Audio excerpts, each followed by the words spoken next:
प्रभाकर जी सभी श्रोताओं को, सभी दर्शकों को, सभी मित्रों को नमस्कार कह रहे हैं। दिलीप मिश्रा जी आ गए हैं, रितेश सिंह जी आ गए हैं, कुंवर वीरेंद्र प्रताप जी आ गए हैं, नागरिक मंच के लोग भी हैं, दुष्यंत कुमार जी हैं। सभी लोगों को नमस्कार, सभी लोगों को स्वागत, सभी लोगों का स्वागत।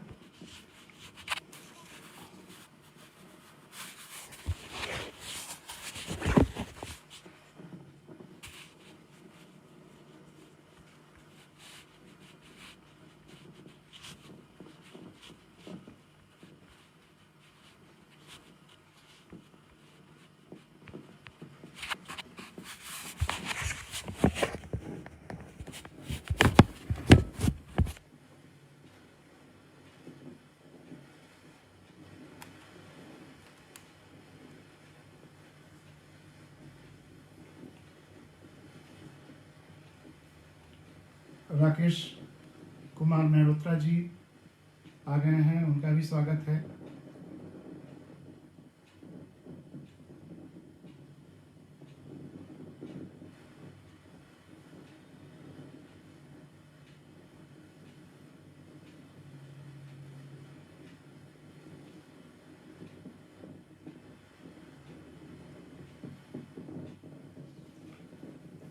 तो जैसा कि मैं कह रहा था, चूंकि शब्द और कर्म पर ही चर्चा हो रही है और नए साल में शब्दों के माध्यम से जो हम कर्म करते हैं वो है शुभकामनाएं देना। हैप्पी न्यू ईयर, चाहे अंग्रेजी का साल हो या भारतीय साल हो, उसमें भी नए साल की बधाइयाँ देते हैं, शुभकामनाएं देते हैं।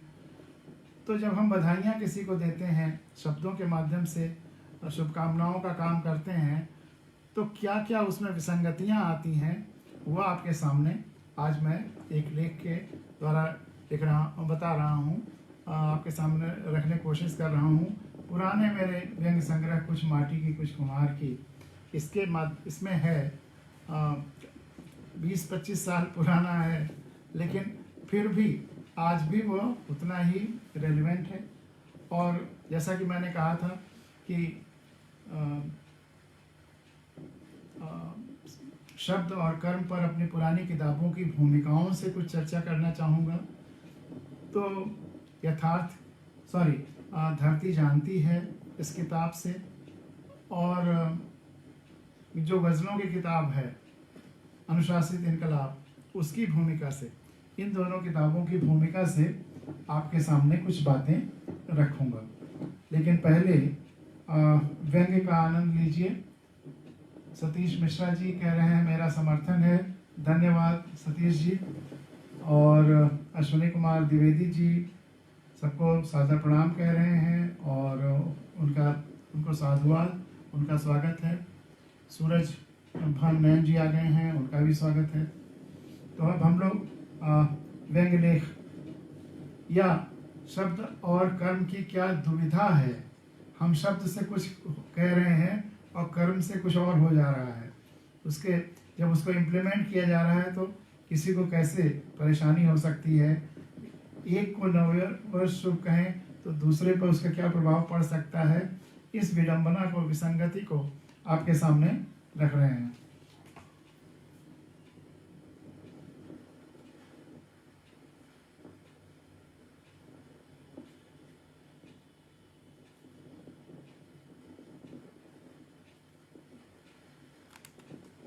YouTube पे जरा सी दिक्कत है, 5-10 सेकंड में इसको मैं ठीक कर लेता हूँ।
अब शायद ठीक हो जाएगा।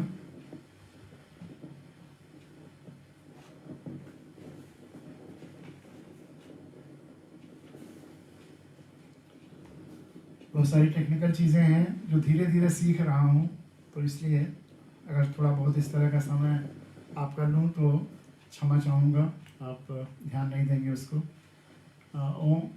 ओमकार उडारा जी आ गए हैं, उनका भी स्वागत है। अब YouTube पे भी प्रोग्राम ठीक से चल रहा है। और तो नव वर्ष शुभ हो आपके सामने, चूँकि नया साल आने जा रहा है और ये 2020 का आखिरी इतवार है, तो इसलिए नए साल की आप लोग भी तैयारियां करना शुरू कर रहे होंगे। बहुत सारे मित्र ऐसे हैं जिनकी शुभकामनाएं अभी से आ रही हैं नए साल की, कि उस समय बहुत भीड़ भाड़ हो जाएगी, ट्रैफिक सोशल मीडिया पर और टेलीफोन वगैरह पर भी ज़्यादा हो जाएगा, तो वो अभी से शुभकामनाएं दे रहे हैं।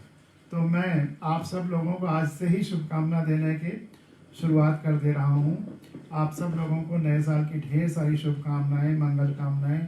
नया साल बहुत सुखद हो। 2020 की तरह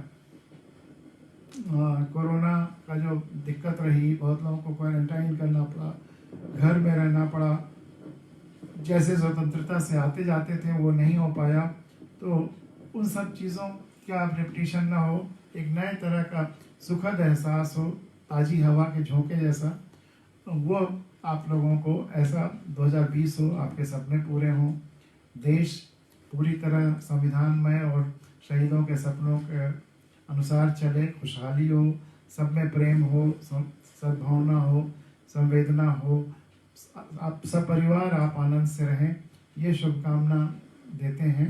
लेकिन शुभकामना देने में शब्दों और उसके अर्थ और कर्म में क्या क्या परेशानियां आ सकती हैं, क्या क्या उलझने या क्या क्या पैराडॉक्सेस हो सकते हैं, वो आपके सामने इस व्यंग्य लेख के माध्यम से रख रहा हूँ। बहुत दिनों तक तो मैं सोचता रहा कि आखिर ये शुभकामनाओं का लेना देना होता ही क्यों है। बहुत दिनों तक मैं ये सोचता रहा कि ये शुभकामनाओं का लेना देना होता ही क्यों है। इस रस्म अदायगी की ज़रूरत क्या है, इस रस्म अदायगी की ज़रूरत क्या है। लेकिन जिगर साहब का यह शेर पढ़ने के बाद मामला साफ हो गया। जिगर साहब का यह शेर पढ़ने के बाद मामला साफ हो गया कि मुमकिन नहीं कि जज्बे दिल कारगर न हो, मुमकिन नहीं कि जज्बे दिल कारगर न हो, ये और बात है कि तुम्हें अब तक खबर न हो, ये और बात है कि तुम्हें अब तक खबर न हो। जॉन टे जी आ गए हैं, जॉन टे जी आ गई हैं, तो उनका भी स्वागत है। पूरे देश और दुनिया से लोग प्रोग्राम को हम लोगों के देख रहे हैं। ओमेर आलम जी आ गए हैं, उनका भी स्वागत है। YouTube पर जो लोग देख रहे हैं उनका भी स्वागत है। तो जिगर साहब कहते हैं कि ये पॉसिबल ही नहीं है, ये मुमकिन नहीं है, ये संभव ही नहीं है कि हमारे दिल में जो जज्बा है आपके लिए या आपको शुभकामना देने के लिए, ये कारगर ना हो, वह असरदार ना हो, ये मुमकिन ही नहीं है। हमारे जो जज्बे हैं आपके लिए या देश के लिए या धरती के लिए, वो कारगर तो होंगे ही होंगे।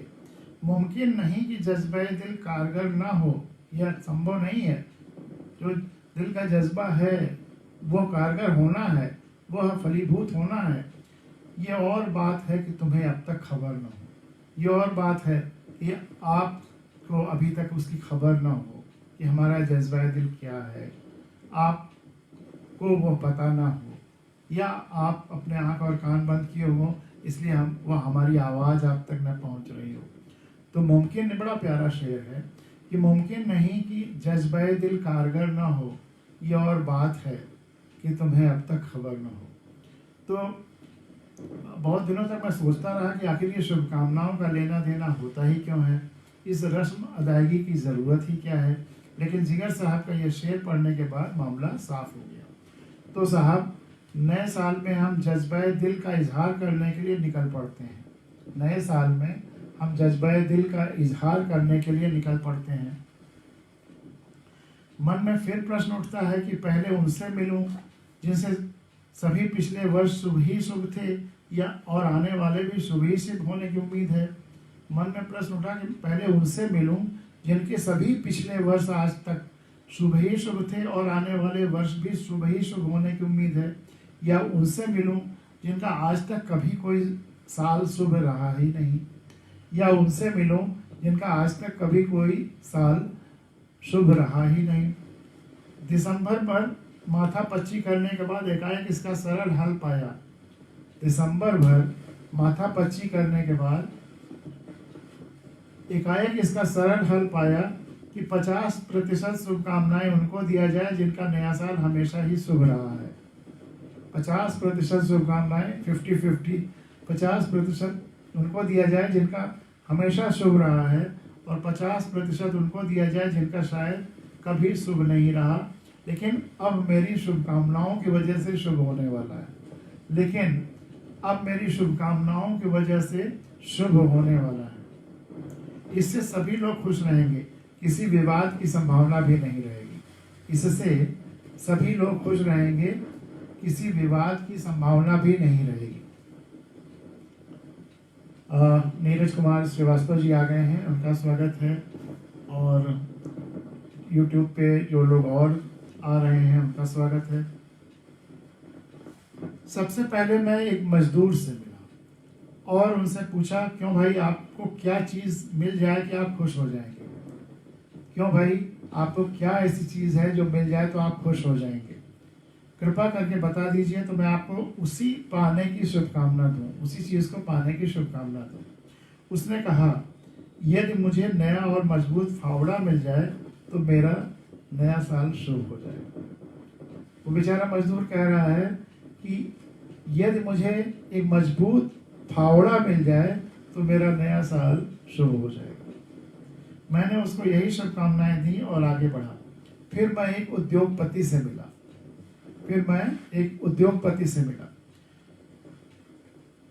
मैं सोच रहा था कि मैं जब उसे शुभकामनाएं देने जाऊंगा तो वो कहेगा, अब मुझे शुभकामनाएं लेने से ज़्यादा जरूरी हो गया है शुभकामनाएं बांट देना। अब मुझे लगा कि शायद वो ये कहें कि अब मुझे शुभकामनाएं और लेने से जरूरी लग रहा है कि मैं शुभकामनाएं लोगों को बांट दूं, क्योंकि अब मेरी सब आवश्यकताएं तो पूरी हो ही रही हैं। लेकिन मुझे आश्चर्य हुआ जब उन्होंने मुझको बताया, जो उन्होंने कहा कि आप मुझे शुभकामना दीजिए कि मैं अपनी इस एक फैक्ट्री की तरह पूरे देश में फैक्ट्रियों की श्रृंखला स्थापित कर दूं। उन्होंने कहा कि मैं अपने इस फैक्ट्री की तरह पूरे देश में फैक्ट्रियों की श्रृंखला स्थापित कर दूं। कृष्ण कन्हैया वर्मा जी आ गए हैं, नमस्ते कर रहे हैं। सत्येंद्र जैन जी हैं, सबका स्वागत है। और प्रेम नारायण तिवारी जी हैं, उनका स्वागत है। अंजी बासुमत्री जी हैं, उनका स्वागत है। सभी मित्रों का स्वागत है। नए साल की शुभकामनाएं। और नए साल की शुभकामनाओं पर ही एक आलेख मैं आपको पढ़ रहा हूँ, आपके लिए पढ़ रहा हूँ। 3 फैक्ट्रियां स्थापित करने का मेरा लक्ष्य तो इसी वर्ष का है। उन उद्योगपति मित्र को जब मैंने पूछा कि आपको क्या शुभकामनाएं दूं, तो उन्होंने कहा कि आप शुभकामनाएं दीजिए कि पूरे देश में फैक्ट्रियों की मेरी चेन लग जाए जैसी मेरी फैक्ट्री है, और 3 फैक्ट्रियां स्थापित करने का तो लक्ष्य इसी साल है।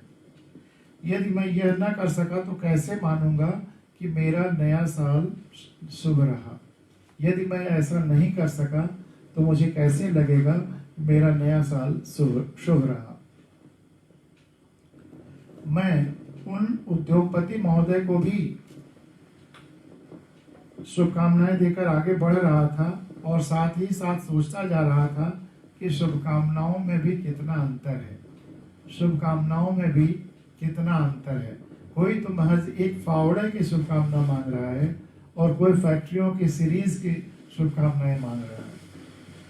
कुछ लोगों को शुभकामनाएं देना कितना आसान है और कुछ को कितना कठिन।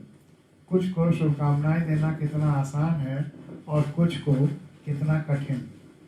कभी कभी तो शुभकामनाएं लेते देते समय हमें कंपटीशन भी दिखाई दिया। तेरा शुभ मेरे शुभ शुभ से अधिक शुभ कैसे, तेरा शुभ मेरे शुभ से अधिक शुभ कैसे। कभी कभी तो इसी में दुविधा उत्पन्न हो जाती है कि जिसे हम शुभकामना समझ कर कह कर दे रहे हैं कि क्या वे वास्तव में शुभकामनाएं हैं भी। कभी कभी तो इसी में दुविधा उत्पन्न हो जाती है कि जिसे हम शुभकामना समझ करके शुभकामना दे रहे हैं, क्या वे वास्तव में उनके लिए शुभकामना है भी। अक्सर तो एक का शुभ दूसरे के शुभ से टकराता नजर आता। अक्सर तो एक का शुभ दूसरे के शुभ से टकराता भी नजर आया। तब प्रश्न उठता है कि शुभों का सामंजस्य कैसे किया जाए। शुभों में सामंजस्य या हार्मोनी कैसे बैठाई जाए। अक्सर एक का शुभ दूसरे के शुभ से टकराता नजर आया और तब प्रश्न उठता है कि शुभों का सामंजस्य कैसे किया जाए, उनके बीच हार्मोनी कैसे बैठाई जाए। चलते चलते मैंने सोचा कि ऐसी शुभकामना का इजाद करूं जो सबको समान भाव से दी जा सके और उसको पाकर सभी प्रसन्न हों।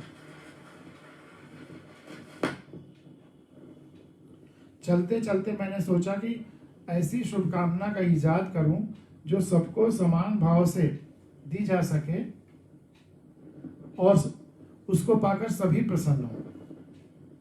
ऐसी कोई शुभकामना का इजाद करूं। मुकेश तिवारी जी आ गए हैं, अखिलेश्वर शुक्ला जी आ गए हैं, योगेंद्र दत्त शर्मा जी हैं, सबका स्वागत है, पंकज सचान जी हैं। तो चलते चलते मैंने सोचा ऐसी कोई शुभकामना का इजाद करूं जो सबको समान भाव से दी जा सके और सबको उसको पाकर सभी प्रसन्न हों। मैंने लोगों को शुभकामनाएं देना शुरू किया कि आप संपूर्ण परिवार सहित स्वस्थ रहें। आप संपूर्ण परिवार अपने पूरे परिवार के साथ स्वस्थ रहें। लोगों को भी मेरी शुभकामनाएं अच्छी लगी, किंतु यह क्या, मेरे डॉक्टर मित्र दुखी होते जा रहे थे। मेरे डॉक्टर मित्र दुखी होते जा रहे थे। उन्होंने कहा यदि नए साल में सभी स्वस्थ हो जाएंगे तो कभी सोचा है कि मेरा क्या होगा। मेरे घर में चूल्हा चौका कैसे चलेगा, मेरे घर में चौका चूल्हा कैसे चलेगा। मैंने सोचा फिर चौका चूल्हा भर की व्यवस्था करिए। मैंने सोचा फिर चौका चूल्हा भर की ही व्यवस्था करिए ना, क्यों नर्सिंग होम पर नर्सिंग होम बनवाए जा रहे हैं।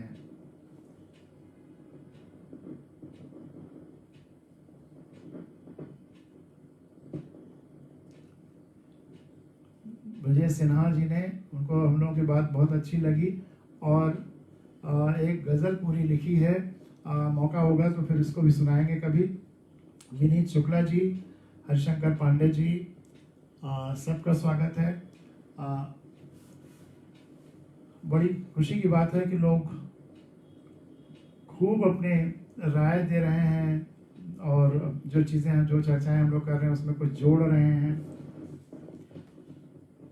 तो जब मैंने सबको सपरिवार स्वस्थ रहने की शुभकामना देने शुरू की तो जो डॉक्टर मेरे मित्र हैं उन्होंने कहा कि ये क्या कह रहे हैं आप, अगर सब लोग स्वस्थ हो गए तो हमारी रोजी रोटी कैसे चलेगी, हमारे घर का चौका चूल्हा कैसे चलेगा। तो मैंने सोचा कि फिर आप केवल चौका चूल्हा भर की ही व्यवस्था करिए, उतने तक ही तो कमाइए कि नर्सिंग होम पर नर्सिंग होम बनाते चले जाने की।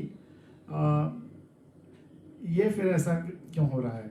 मुझे आश्चर्य हुआ जब उन्होंने मुझसे कहा लोगों के स्वास्थ्य की शुभकामनाएं देने की जगह पर आप भी एक नर्सिंग होम खोल लीजिए। उन्होंने मुझे सुझाव दिया कि लोगों को स्वास्थ्य की शुभकामनाएं देने की जगह पे आप भी, यानी कि उनके कहने से मैं भी एक नर्सिंग होम खोल लूँ। हम लोग बारी बारी से आकर मरीजों की भीड़ से निपट लिया करेंगे। हम जैसे डॉक्टर लोग वो कह रहे हैं, उनके जैसे डॉक्टर लोग बारी बारी से आकर मरीजों की भीड़ से निपट लिया करेंगे। यह जरूरत हुई तो आपके नर्सिंग होम को पॉली क्लिनिक बना देंगे, जहां शरीर के हर हिस्से की जांच की व्यवस्था हेतु सभी लेटेस्ट मशीनें उपलब्ध करा ली जाएंगी। मैंने सोचा कि अगर अब लोगों को स्वास्थ्य की शुभकामनाएं दी तो स्वयं के अस्वस्थ हो जाने की पूरी संभावना पैदा हो गई है। इस मानसिक उधेड़बुन में मैं ही अस्वस्थ हो जाऊंगा, और यदि अस्वस्थ हुआ तो कोई भी डॉक्टर मेरी दवा तो नहीं करेगा, क्योंकि मैं सबको स्वास्थ्य की शुभकामना दे रहा हूँ। झिड़क कर भगा देगा तो तुम ही हो जो सबके स्वास्थ्य की शुभकामनाएं कर रहे हो, तो तुम ही हो जो सबके स्वास्थ्य की शुभकामनाएं कर रहे थे। अब जाओ और अपने स्वास्थ्य को अपनी शुभकामनाओं के डोज से ठीक करो। अब जाओ और अपने स्वास्थ्य को अपने शुभकामनाओं के डोज से ही ठीक करो। अतः अब मैंने निश्चय किया कि लोग शांति से आपस में मेलजोल के साथ रहें, यही मेरी शुभकामना होगी। शांति से लोग आपस में मेलजोल के साथ रहें, अब मेरी यही शुभकामना होगी। लोगों को फिर मेरी शुभकामनाएं अच्छी लगी, लोगों को फिर मेरी शुभकामनाएं अच्छी लगी। किंतु फिर पुलिस और सुरक्षा बलों ने मुझे घेर लिया। लेकिन तब पुलिस और सुरक्षा बलों ने मुझे घेर लिया। यदि सभी जगह शांति ही शांति रहेगी तो हमारी नौकरियां ही खतरे में पड़ जाएंगी। यदि सभी जगह शांति ही शांति रहेगी तो फिर हमारी नौकरियां ही खतरे में पड़ जाएंगी। हम लोग दफ्तरों में बैठकर करेंगे क्या? हमारी ज़रूरत ही क्या रह जाएगी? कहीं हमारे विभाग ही, डिपार्टमेंट ही खत्म न कर दिए जाएं। इसलिए मान्यवर, हमारे तथा हमारे परिवार की शांति का ध्यान रखते हुए आप लोगों को ये शुभकामना न दें कि वे शांति से रहें। तो जब मैंने सबको सुख शांति की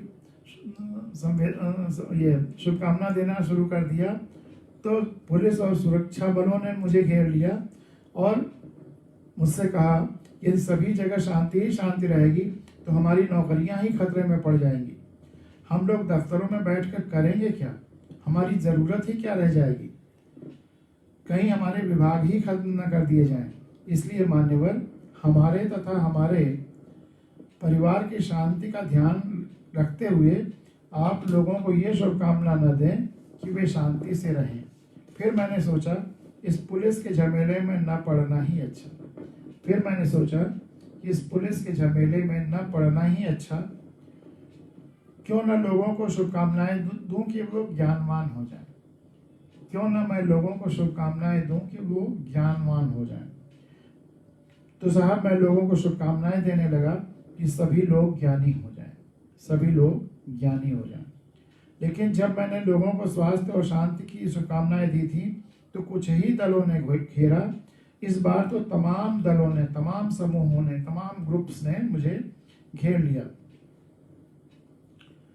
एक दल आकर बोला, क्या यही शुभकामना आपको देनी थी? वाह साहब, क्या यही शुभकामना आपको देनी थी? सभी ज्ञानी हो जाएं? तो फिर हमारी राजनीति कैसे चलेगी? लोगों की अज्ञानता पर ही तो हम आज तक अपनी रोटी सेकते आए हैं। लोगों की अज्ञानता पर ही तो हम आज तक अपनी रोटी सेकते आए हैं। लोगों को बांटते आए हैं, कभी जाति के नाम पर, कभी धर्म के नाम पर, कभी भाषा के नाम पर, कभी धन के नाम पर। यदि सभी ज्ञानी हो गए, सभी ने सच्चाई जान ली, तो वह दिन कितना अशुभ होगा। यदि सभी ज्ञानी हो गए, सभी ने सच्चाई जान ली, तो वह दिन कितना अशुभ होगा हमारे लिए और हमारे देश के लिए। भगवान के लिए ऐसी अशुभ कामनाएं न दीजिए। भगवान के लिए ऐसी अशुभ कामनाएं न दीजिए। अभी मैं सोचता था कि व्यापारियों का एक दल आ गया, कहने लगा, यदि आपने क्या शुभकामना देनी शुरू कर दी। अभी मैं राजनीतिक दलों से निपट ही रहा था कि अब व्यापारियों के दल आने लगे, कहने लगे, यह आपने क्या शुभकामनाएं देनी शुरू कर दी। अरे, यदि सभी ग्राहक ज्ञानी हो गए तो हमारे सड़े गले माल को ऊंचे ऊंचे दाम पर कौन खरीदेगा? अगर सभी ग्राहक ज्ञानी हो गए तो हमारे सड़े गले माल को ऊंचे ऊंचे दाम पर कौन खरीदेगा? शुद्ध देशी चीज़ को भी जब विदेशी के अगर बेचते हैं तो फिर लोग आंख मूंद कर खरीद लेते हैं। लोग ज्ञानी हो जाएंगे, फिर तो उनकी आंखें नहीं खुल जाएंगी। अभी जो चीज़ की उन्हें ज़रूरत हो या ना हो, लेकिन एडवर्टाइजमेंट 10 बार देख लिया तो खरीदने आ ही जाते हैं। यदि लोगों ने आंखें खोल ली तो फिर एडवर्टाइजमेंट द्वारा हो रहे सम्मोहन का क्या होगा? तो फिर इतने एडवर्टाइजमेंट द्वारा सम्मोहन जो पैदा हो रहा है चीज़ें खरीदने के लिए, उसका क्या होगा? हम जो इतना एडवर्टाइजमेंट पे खर्च कर रहे हैं उसका क्या होगा? क्या आप चाहते हैं कि हम लोगों की दुकानें बंद हो जाएं? इसलिए यदि शुभकामनाएं देना ही है तो कहिए कि लोगों की आंखें बंद ही रहें। इसे आध्यात्म की भाषा में कहना चाहें तो कहिए मेरी शुभकामनाएं हैं कि लोग आंखें बंद करके ध्यान में मग्न हो जाएं। इसे अगर अध्यात्म की तरफ मोड़ दीजिए और शुभकामनाएं दीजिए, ले खूब ध्यान करें, खूब अपने ध्यान में मग्न रहें। तो कहिए मेरी शुभकामनाएं है कि लोग इस साल खूब ध्यान करें, ध्यान मग्न रहें, ध्यान में डूब जाएं।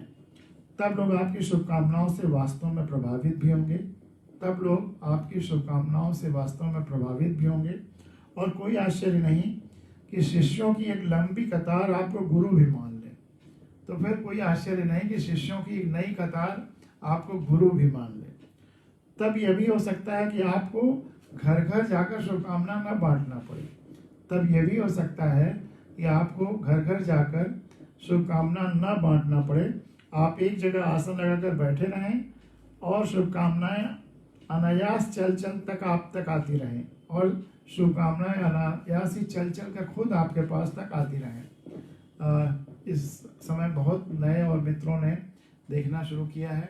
वैसे तो बहुत लोग देख रहे हैं और उन सब का नाम मेरे सामने स्क्रीन पर नहीं आ रहे हैं, तो उन्हीं लोगों के आते हैं जो लाइक करते हैं या कोई कमेंट करते हैं। जैसे शशि रंजन जी उर्फ विक्की यादव जी सामने हैं, राहुल वर्मा जी हैं, एसके त्रिपाठी जी हैं, नंदन सिंह जी हैं, और शशि रंजन जी प्रणाम कर रहे हैं। एसके त्रिपाठी जी कह रहे हैं बहुत सुंदर हास्य व्यंग्य कविता यथार्थ कथन। तो एसके त्रिपाठी जी को बहुत बहुत धन्यवाद मेरी तरफ से कि उन्हें ये बातें पसंद आ रही हैं। तो तब लोग कहेंगे मेरी शुभकामनाएं हैं कि लोग, तब आप कहिए कि मेरी शुभकामनाएं हैं लोग आंख बंद करके ध्यान मग्न हो जाएं। इससे लोग आपसे प्रभावित भी होंगे और कोई आश्चर्य नहीं कि शिष्यों की संख्या, शिष्यों की लंबी कतार आपको गुरु भी मान ले। तब यह भी हो सकता है कि आपको घर घर जाकर शुभकामना न बांटनी पड़े। आप एक जगह आसन लगाकर बैठे रहें और शुभकामनाएं अनायास चल चल कर आप तक आती रहें। अभी मैं व्यापारियों से उलझा हुआ था कि शिक्षकों, खास करके कोचिंग पढ़ाने वाले शिक्षकों के दल ने मुझे आ घेरा। क्या बात करते हैं आप जनाब, क्या बात करते हैं आप जनाब। आपको होश भी है यदि सभी ज्ञानवान हो गए और खास करके सभी छात्र ज्ञानवान हो गए तो हम पढ़ाएंगे कैसे और किसको, तो हम पढ़ाएंगे किसको और कैसे। हमारा तो धंधा ही तभी तक है जब तक लोग नहीं जानते हैं, कम जानते हैं या मूर्ख हैं। हम तो हर वर्ष लोगों की शुभकामनाएं देते हैं कि लोग सपरिवार बाल बच्चों समेत मूर्ख बने रहें, मूर्खता को पालते पोसते रहें ताकि हमारा ज्ञान का कारोबार मंदा ना हो। हम तो हर वर्ष लोगों को अंदर ही अंदर, मन ही मन ईश्वर से प्रार्थना करते हुए यही अंदर से शुभकामना देते हैं कि लोग सपरिवार बाल बच्चों समेत मूर्ख बने रहें, मूर्खता को पालते पोसते रहें ताकि हमारा ज्ञान का कारोबार मंदा ना हो।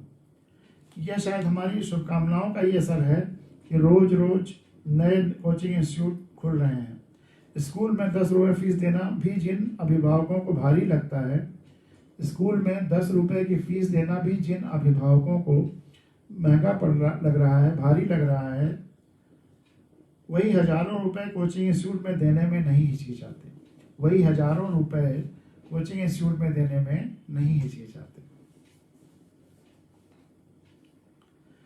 तो साहब आइए आप भी हमारे साथ हो लीजिए, तो साहब आइए आप भी हमारे साथ हो लीजिए।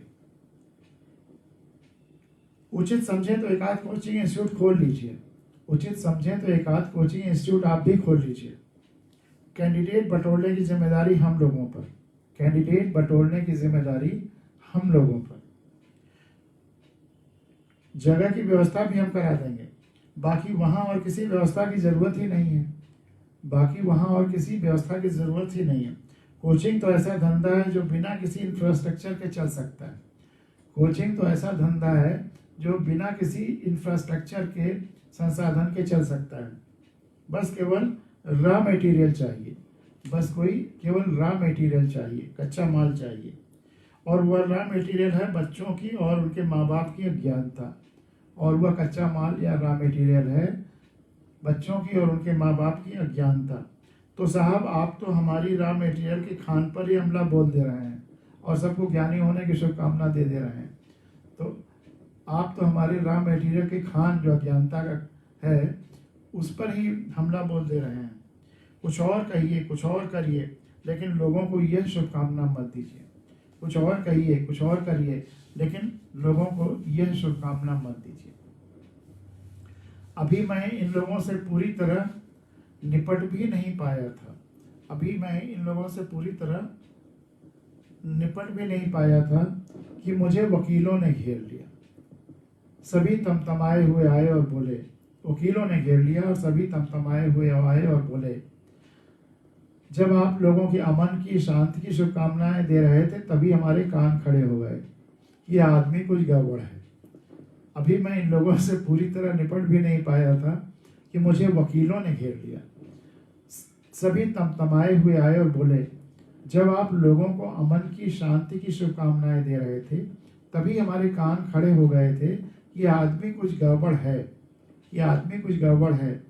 अरे आपको उसी वक्त सोचना चाहिए था कि यदि लोग अमन से, शांति से रहने लगेंगे तो कचहरियों की रौनक कहाँ जाएगी। अरे आपको उसी वक्त सोचना चाहिए था कि यदि लोग अमन से, शांति से रहने लगेंगे तो कचहरियों की रौनक कहाँ जाएगी। लेकिन अब तो आपने हद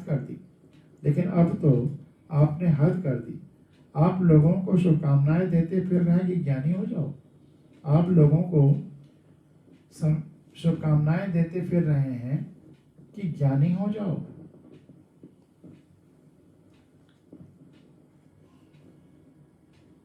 फिर तो आप हम सबको नेस्तनाबूद करना चाहते हैं। फिर तो आप हम सब वकीलों को नेस्तनाबूद करना चाहते हैं।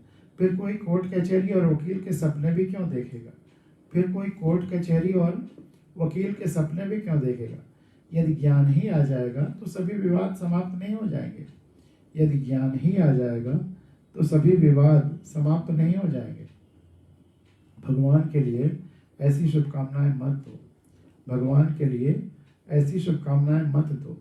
चलो, तुम भी मेरे साथ चलो। अगले साल हम पूरा प्रयास करेंगे कि किसी न किसी कमीशन के चेयरमैन हो जाओ। चलो, तुम भी मेरे साथ चलो। अगले साल हम लोग पूरा प्रयास करेंगे कि किसी न किसी कमीशन के चेयरमैन हो जाओ। फिर मुस्करा कर सबकी शुभकामनाएं स्वीकारना। सब लोग तुम्हें शुभकामना देने आएंगे। अगले साल हम लोग पूरा प्रयास करेंगे कि किसी न किसी कमीशन के चेयरमैन हो जाओ। फिर मुस्करा कर सबकी शुभकामनाएं स्वीकारना। मन में शुभकामनाओं की दरिया की हिलोरें लेने के बावजूद इतने सब दलों की अपनी तरफ आते देख मैंने अपने को शुभकामनाओं के दलदल में फंसा पाया। मन में शुभकामनाओं की दरिया की हिलोरें लेने के बावजूद इतने सब दलों को अपनी तरफ आते देख मैं अपने को शुभकामनाओं के दलदल में फंसा पाया। मेरी मजबूरी शायद नूर ने कुछ यूं बयान किया है। नूर साहब ने मेरी मजबूरी को कुछ यूं बयान किया है। बेनियाज सुख दुख से होकर जी नहीं सकता। बेनियाज सुख दुख से होकर जी नहीं सकता। सुख और दुख दोनों से परे होकर के जी नहीं सकता। दोनों ही साथ साथ रहेंगे ही रहेंगे। सुख मेरी तमन्ना है और दुख मेरा मुकद्दर है। सुख मेरी तमन्ना है और दुख मेरा मुकद्दर है। मैंने सोचा अब लोगों को डायरेक्ट अपनी तरफ से शुभकामनाएं देने के स्थान पर ईश्वर के माध्यम से शुभकामनाएं दिया करूंगा। अब मैंने सोचा कि सीधे सीधे अपनी शुभकामनाएं देने की जगह पे या अपना ही बात कहने की जगह पे अपनी तरफ से उनकी खुशहाली की शुभकामना अपने शब्दों में कहने की जगह पे अब ईश्वर के माध्यम से शुभकामनाएं दिया करूंगा। अब कहा करूंगा, ईश्वर से प्रार्थना है कि आपका नया वर्ष शुभ हो। ईश्वर से प्रार्थना है कि आपका नया वर्ष शुभ हो। अब ईश्वर के माध्यम से कहूंगा ताकि सब लोग सीधे मेरे पास आ करके और इस तरह से मुझे न घेरें या मुझे न थ्रेटन करें, मुझे इस तरह से न हड़काएं या अपनी इस तरह से मुझे रोकें। तो मैंने सोचा अब लोगों को डायरेक्ट अपनी तरफ से सीधे अपनी तरफ से शुभकामनाएं देने के स्थान पर ईश्वर के माध्यम से शुभकामनाएं दिया करूंगा। अब कहा करूंगा, ईश्वर से प्रार्थना है कि आपका नया वर्ष शुभ हो। ईश्वर से प्रार्थना है कि आपका नया वर्ष शुभ हो। मुझे यह भी स्पष्ट हो गया कि शुभकामनाएं देने में ईश्वर के घसीटने की परिपाटी क्यों चल रही है। अब इतना सब झेलने के बाद, इतना अनुभव करने के बाद शुभकामनाएं देने के, अब मुझे यहाँ तक आते आते स्पष्ट हो गया था कि लोग ईश्वर को क्यों बीच में घसीटते हैं शुभकामना देने में। मुझे यह भी अब स्पष्ट हो गया कि शुभकामनाएं देने में ईश्वर को घसीटने की परिपाटी क्यों चल रही है। इससे शुभकामनाएं देने वाला शायद सुरक्षित हो जाता है। इससे शुभकामनाएं देने वाला शायद सुरक्षित हो जाता है। ईश्वर का नाम एक ढाल के रूप में प्रयोग होता आया है। ईश्वर का नाम एक ढाल के रूप में प्रयोग होता आया है। मैंने लोगों को ईश्वर के नाम से खूब शुभकामनाएं दी। मैंने लोगों को ईश्वर के नाम से खूब ढेर सारी शुभकामनाएं दी, ढेरों लोगों को। लोग भी खुश, मैं भी खुश। अब मेरी शुभकामनाओं से किसी को कोई कष्ट नहीं है, कोई गिलवा शिकायत करने नहीं आया, कोई गिला शिकवा करने नहीं आया, शिकायत करने नहीं आया। तो मैंने लोगों को ईश्वर के नाम से खूब शुभकामनाएं दी। लोग भी खुश, मैं भी खुश। या मेरी शुभकामनाओं से किसी को कष्ट नहीं है। मैं लगभग निश्चिंत हो गया था कि एक दिन अचानक ईश्वर ही मेरे सामने आकर खड़े हो गए और कहने लगे, एकाएक एक दिन खुद ईश्वर ही मेरे सामने आकर खड़े हो गए और कहने लगे, अरे भाई बस भी करोगे या मुझे ही दौड़ाते रहोगे। अरे भाई बस भी करोगे या मुझे ही दौड़ाते रहोगे। मैं तो तुम्हारी शुभकामनाओं को ढोते ढोते थक ही गया हूँ। मैं तो तुम्हारी शुभकामनाओं को ढोते ढोते थक ही गया हूँ। कुछ तो मेरे ऊपर रहम करो और कुछ तो मेरे ऊपर रहम करो। अब तो विवश हो मैं सोचने लगा कि मौन शुभकामना ही सर्वश्रेष्ठ है।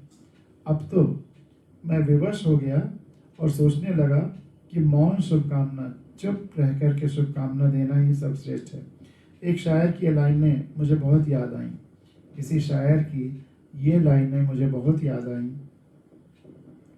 एक मर्द मुफक्किर की एक लम्हे खामोशी, एक मर्द मुफक्किर की एक लम्हे खामोशी हंगामाए दुनिया की एक उम्र पे भारी है। एक मर्द मुफक्किर की एक लम्हे खामोशी हंगामाए दुनिया की एक उम्र पे भारी है। एक सरल से सीधे साधे व्यक्ति की एक लम्हे की खामोशी पूरी दुनिया के उम्र भर के हंगामे पे भारी हो जाती है। तो उसी तरह से मुझे लगा कि अब एक मौन संवेदना का सिलसिला शुरू किया जाए, मौन शुभकामना का सिलसिला शुरू किया जाए। और इस तरह पुनः देश की अधिकांश खामोश जनता की भीड़ में खो जाना ही मैंने बेहतर समझा। और इस तरह खामोश जनता की भीड़ में अपने को मिला देना, खामोश हो जाना ही मैंने बेहतर समझा, जिसके लिए हर नए वर्ष के मौके पर मौन शुभकामना देना ही व्यवस्था भी है, नियति भी है और शायद सुरक्षित रहने का तरीका भी लोगों को यही लगता है। तो ये था एक व्यंग्यलेख जो शुभकामनाओं देने के क्या क्या रिपरकशंस हो सकते हैं उस पर, लेकिन ये पुराना व्यंग्यलेख है और मौन जनता रहती रही है, चुपचाप संतोषम परमम सुखम मानने वाली, इसीलिए उसी के हिसाब से लिखी गई है। लेकिन अब समय आ गया है कि लोग बोलें और हम भारत के लोग तय करें कि देश के शुभ के लिए, धरती के शुभ के लिए किधर जाना है, संतुलन बिंदु कहाँ होगा। हमें ऐसी एक शुभकामना तैयार करनी है जो देश और धरती की खुशहाली के लिए ज़रूरी हो और जो ईश्वर को भी, यानी कि संपूर्णता को भी अच्छी लगे। उसी संपूर्णता के भाव से कौन सी शुभकामना इस साल आपको 31 तारीख और 1 जनवरी के प्रोग्राम में आपको दें, यह सोच करके बताइएगा।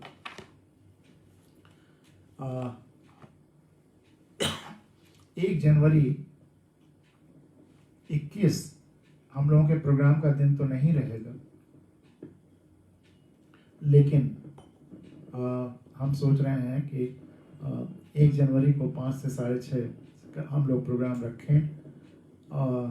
किसी मैसेज के आदान प्रदान में अपनी अपनी शुभकामनाएं दें। 31 को तो बात होगी ही, लेकिन 1 तारीख को, और जो आपने नई शुभकामनाओं का इजाद किया हो वो भी बताइएगा, ताकि वो भी मैं आपके तरफ से पढ़ सकूं। और इधर बहुत और तमाम लोग आ गए हैं। प्रशांत त्रिवेदी जी, संजय दुबे जी, अटल तिवारी जी, शशि प्रकाश सिंह जी कह रहे हैं साधुवाद, सादर अभिवादन। कृष्ण कुमार जी नायर जी हैं सामने, राहुल वर्मा जी हैं, विनीत शुक्ला जी हैं, अभिषेक पांडे जी हैं, राजेंद्र कुमार विश्वकर्मा जी हैं, सुरेश प्रताप चौहान जी हैं, राजेंद्र कुमार अग्रवाल जी हैं। सबका स्वागत है।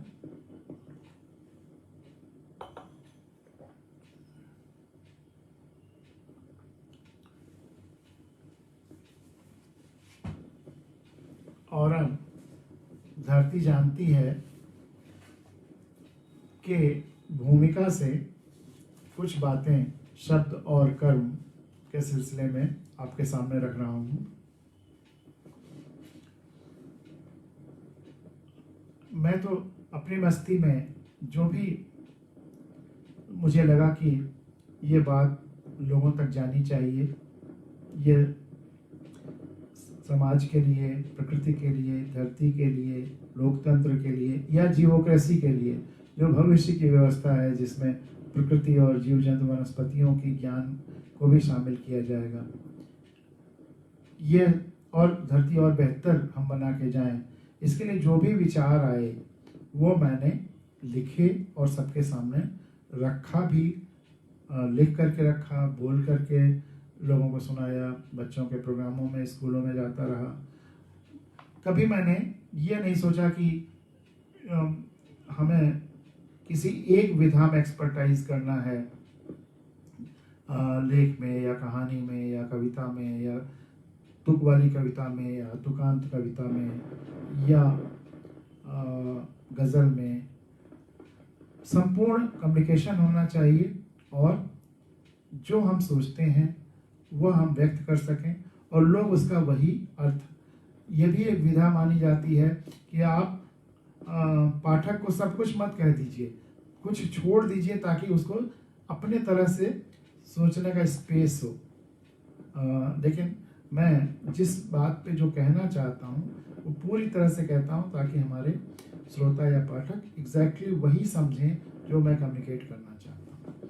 तो इसलिए ये सब बातें मैंने अपनी भूमिकाओं में बार बार कहा है, दोहराया है, और वो आज धरती जानती है कविता संग्रह से कुछ बातें उसकी भूमिका से आपके सामने रख रहा हूँ।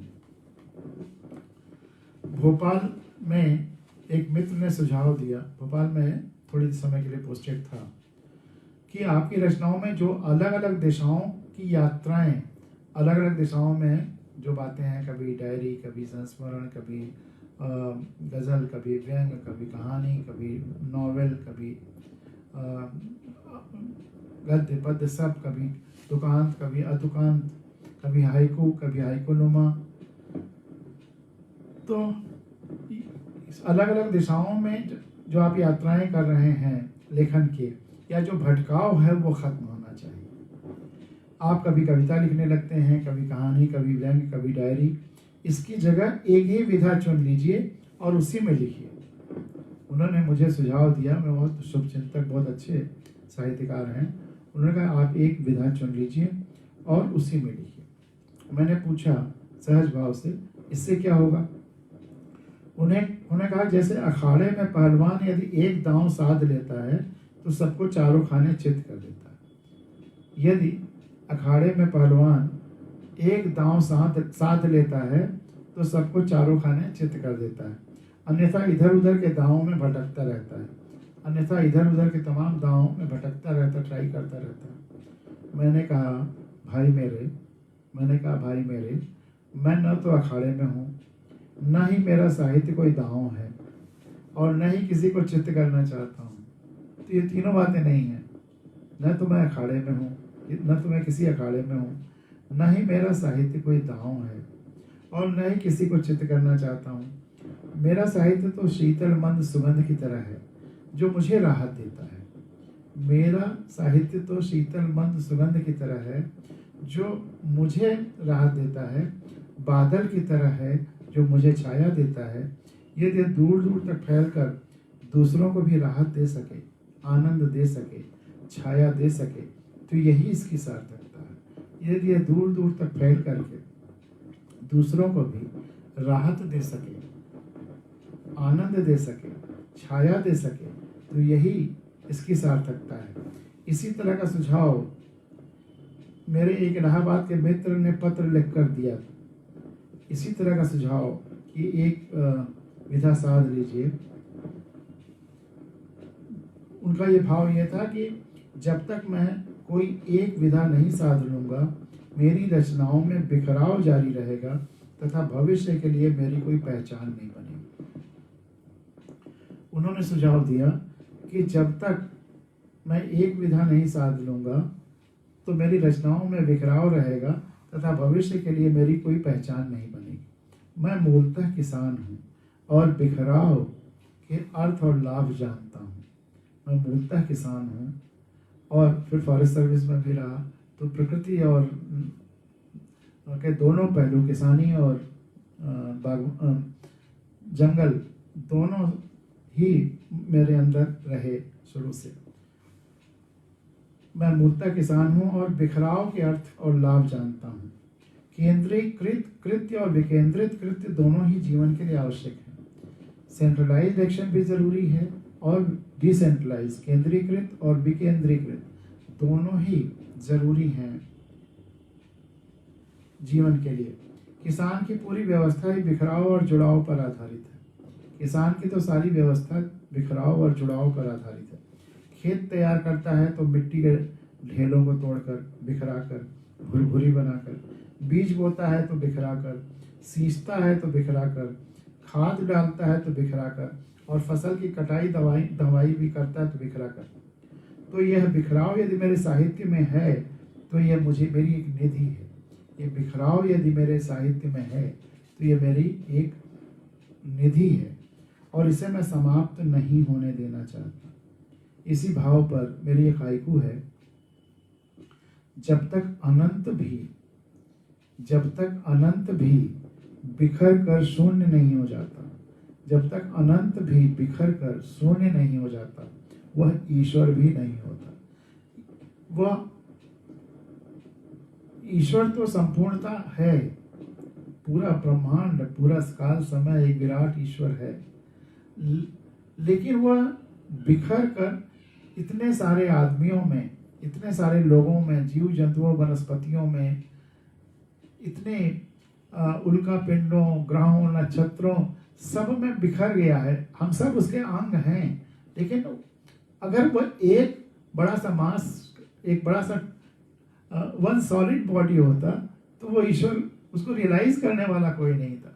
इतने अंग हैं उसके और सब रियलाइज कर रहे हैं कि ईश्वर है, वो संपूर्णता है। तो ये बिखराव जरूरी है, अलग अलग एलिमेंट्स होना और फिर एक भी होना। यह एकता में भिन्नता और विभिन्नता में एकता, यही ईश्वरत्व भी है और यही आनंद भी है। तो जब तक अनंत भी बिखर कर शून्य नहीं हो जाता, वह ईश्वर भी नहीं होता। और थोड़ी देर के लिए मान भी लूं कि मैंने एक विधा साध ली, एक दांव में सिद्धस्त हो गया, ठोस हो गया, लेकिन पाठक को पढ़ते समय उसे कोई अन्य विधा मानकर पढ़ने में अधिक आनंद आया, तो उसे मैं कैसे रोक पाऊंगा।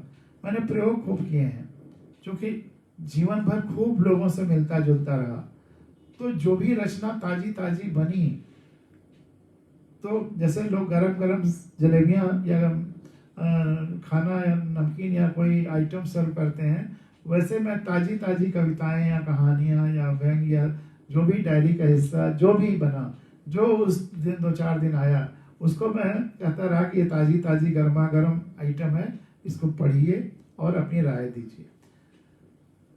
तो उस अनुभव को समेटते हुए और फिर थोड़ी देर के लिए मैं मान भी लूँ कि एक विधा साध ली, एक दांव में सिद्धवस्थ हो गया, ठोस हो गया, लेकिन पाठक को पढ़ते समय कोई अन्य विधा मानकर पढ़ने में अधिक आनंद आया, तो उसे मैं कैसे रोक पाऊंगा। संचरण की गतियां, कम्युनिकेशन की गतियां, ट्रांसमिशन, आइडियाज के ट्रांसमिशन की गतियां बड़ी सूक्ष्म तथा तरंगवान हैं।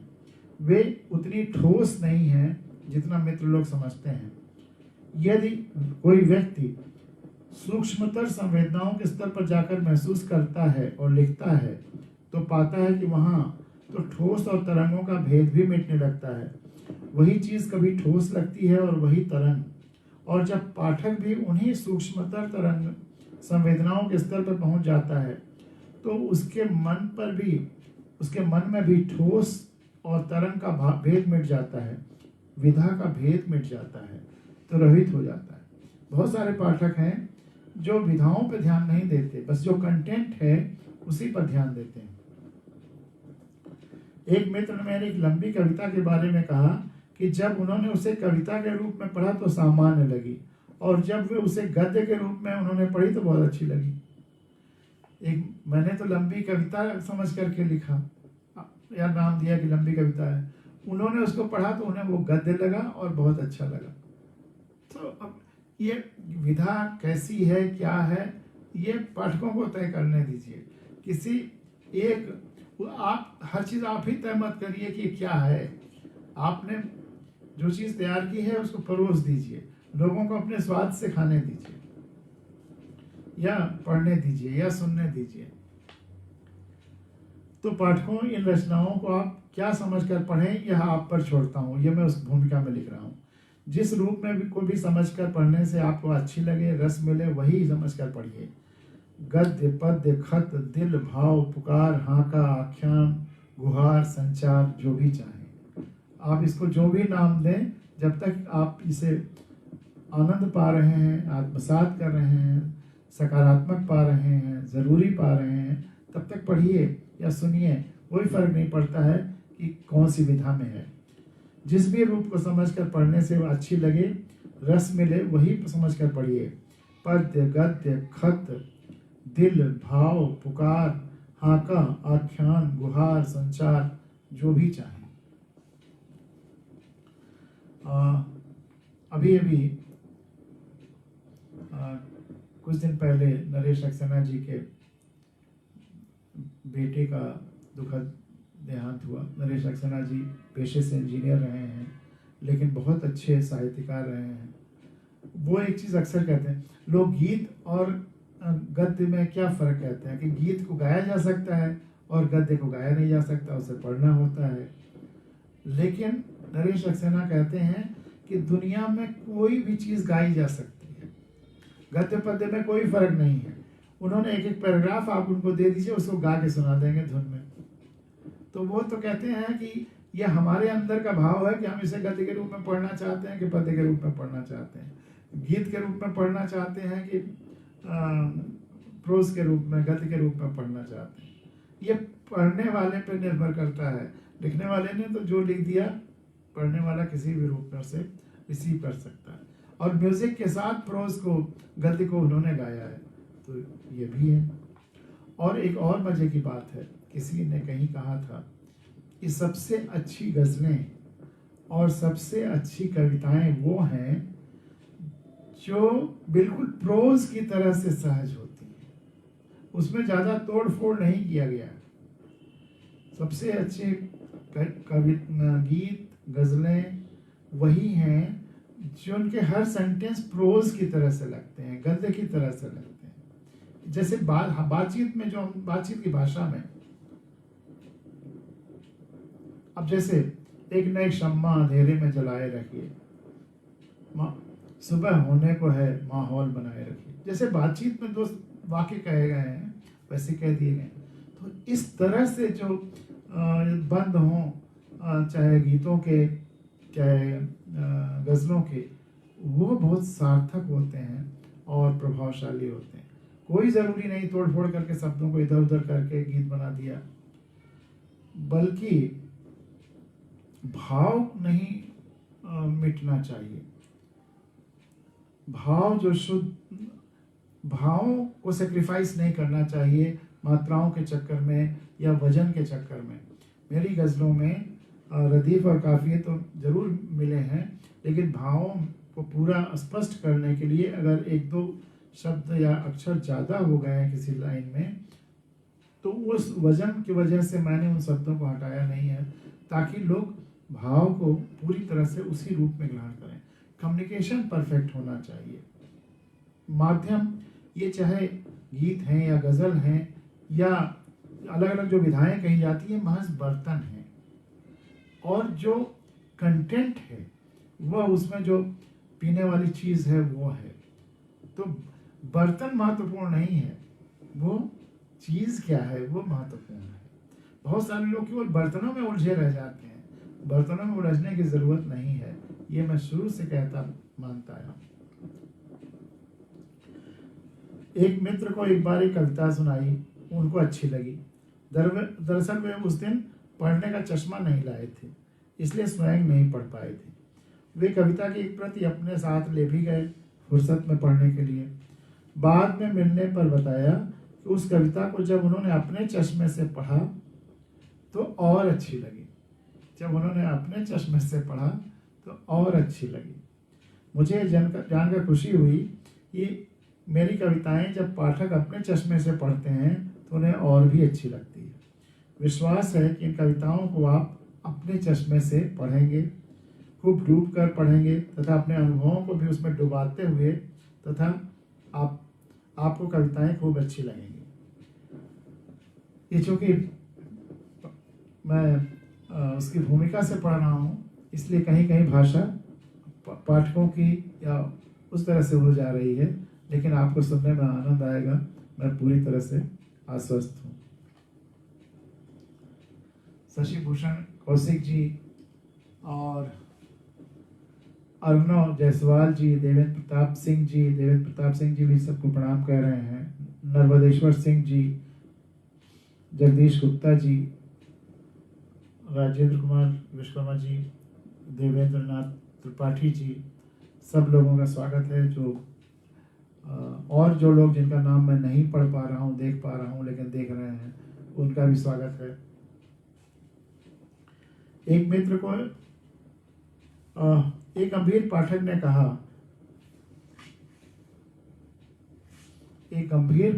कहा, आपकी कविता धरती जानती है पढ़ने के बाद एक नई अनुभूति हुई। एक गंभीर पाठक ने कहा कि आपकी कविता धरती जानती है पढ़ने के बाद एक नई अनुभूति हुई।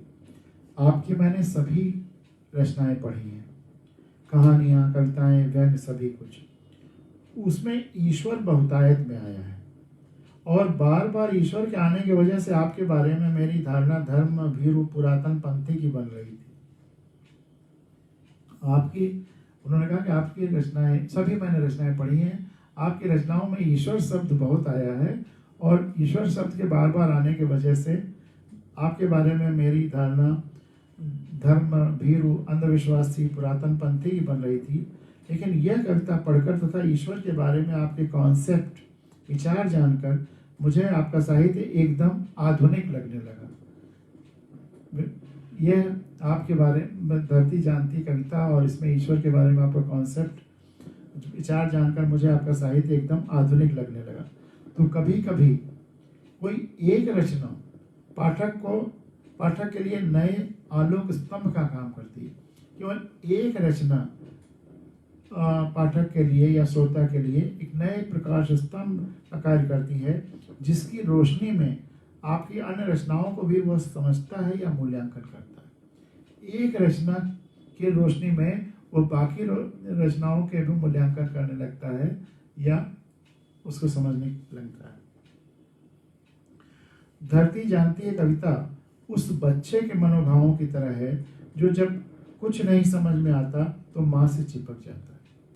धरती जानती है कविता उस बच्चे के मनोभावों की तरह है जो जब कुछ समझ में नहीं आता तो माँ से चिपक जाता है। धरती से चिपक जाने की तरह, धरती से चिपक जाने की तरह। जब सब मुझे कुछ समझ में नहीं आया, भ्रमित होने लगा, तो धरती के गीत गाने लगा, धरती से चिपक गया। वैसे भी यह सच है कि इस कविता को मैंने नहीं लिखा, इस कविता को खुद नहीं लिखवाया है। इस कविता को मैंने नहीं लिखा, इस कविता को खुद ने लिखवाया। इस कविता ने खुद को लिखवाया है।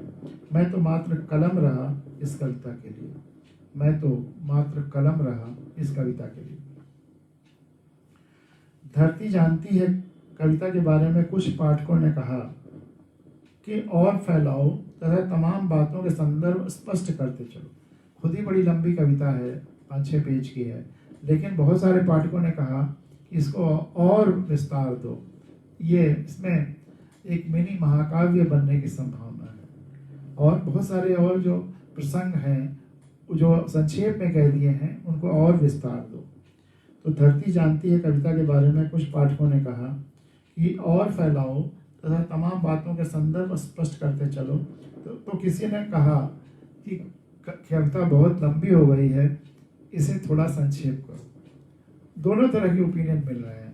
मैंने कहा ना, ताजी जब कविता लिखता हूँ तो इसे पढ़ाता हूँ और सबके राय लेता हूँ। तो कुछ लोग कहते हैं इसे और विस्तार दो, कुछ लोग कहते हैं और संक्षेप करो। अब बताइए, जब पाठकों की इस प्रकार अलग अलग दिशाओं के आग्रह हों तो रचनाकार क्या कर सकता है या क्या करना चाहिए। अतः अधिकांश रचनाओं को जिस रूप में बनी है, उपजी हैं, उसी रूप में रख दिया है। कुछ लोगों ने कहा और फैलाओ, कुछ लोगों ने कहा और संक्षेप करो। तो इसलिए मैं क्या कर सकता था, मैंने कहा कि फिर जैसी है वैसे ही रहने दो। कुछ लोग जो इसको सूक्ष्म रूप में पढ़ना चाहेंगे, मैं उनसे आग्रह कर लूँगा कि इसको और संक्षेप करके पढ़ लीजिए, और जो और विस्तार देना चाहेंगे, विस्तार के लिए कहेंगे, वो तमाम सारी चीज़ों को और इधर उधर के नोट्स या जो सूक्ष्म उसके बिंदु होंगे उसका विस्तार कहीं और से जान लेंगे। कविताओं को जस का तस रखने के संदर्भ में एक घटना याद आ रही है। पिछला संग्रह गुरोधा झोप्पा तैयार कर रहा था। उसके लिए डायरियों से कुछ कविताएं निकाली थी। मेरे एक साहित्यकार मित्र ने देखा, उन्होंने कहा यह क्या है। मैंने कहा डायरियों से निकाली है, कविताओं जैसी लगती हैं। उन्होंने कुछ रचनाएं पढ़ी, फिर बोले पांडे जी ये कविताएं जैसी नहीं लगती, इन पर थोड़ी मेहनत करके इन्हें कविताएं बनाना पड़ेगा। कविताओं को जस का तस रखने में एक घटना याद आती है। पिछला संग्रह गुरोधा झोप्पा, गुरोधा मतलब अधपका, अवधी भाषा का शब्द है, और झोप्पा मतलब फलों का या फूलों का समूह या झोप्पा, एक ही पेड़ पे एक ही उसके साथ एक साथ लगे हुए जुड़े हुए। तो उनके लिए गुरोधा झोप्पा तैयार कर रहा था, उसके लिए डायरियों से कुछ कविताएं निकाली थी। मेरे एक साहित्यकार मित्र ने देखा, उन्होंने कहा यह क्या है। मैंने कहा कि डायरियों से निकाली हैं, कविताओं जैसी लगती हैं। उन्होंने कुछ रचनाएं पढ़ी, फिर बोले पांडे जी ये कविताएं जैसी नहीं लगती, इन पर थोड़ी मेहनत करके इन्हें कविताएं बनाना पड़ेगा। इन पर थोड़ी मेहनत करके इन्हें कविताएं बनाना पड़ेगा। उस दिन उनके पास फुर्सत थी, उन्होंने कुछ कविताओं की कविता बनाई भी। कविता बनाकर वो चले गए, 2-3 घंटे बैठे रहे और 8-10 कविताओं को उन्होंने, जो कविता जैसी मैंने डायरियों से निकाली थी उसको कविता बना दिया। उस दिन तथा अगले दिन कुछ दिनों जितने लोग मुझसे मिलने आए, मैंने अपनी जस की तस कविता तथा उनके द्वारा बनाई गई कविता जो मैंने अपनी हस्तलिपि में लिख ली थी, पढ़ाई, यह कहते हुए कि ये दोनों स्वरूप मेरे द्वारा लिखे गए हैं। उन्होंने कविता बना दी थी अपनी हैंड राइटिंग में, तो अगर मैं, जो लोग मेरी हैंड राइटिंग पहचानते हैं, तो दोनों को दिखाता तो वो समझ जाते कौन मेरी है और कौन किसी और की है। तो हो सकता है उनमें मन में कुछ पूर्वाग्रह आ जाता। तो मैंने, उन्होंने जो कविता, मेरी कविता को कविता बनाई, उसको भी अपनी हैंड राइटिंग में लिख ली, और फिर जो मेरे मित्र अगले कुछ दिन तक आए, उनको दोनों स्वरूप दिखाता रहा और पूछता रहा, यह कहते हुए ये दोनों स्वरूप मेरे द्वारा लिखाए गए हैं, बताइए कौन अच्छी बन पड़ी है या कौन कविता लगती है, कौन अच्छी बन पड़ी है या कौन कविता लगती है। विश्वास मानिए, सबने बिना किसी अपवाद के जस के तस वाली रचना को ही अच्छी भी कहा और कविता भी माना।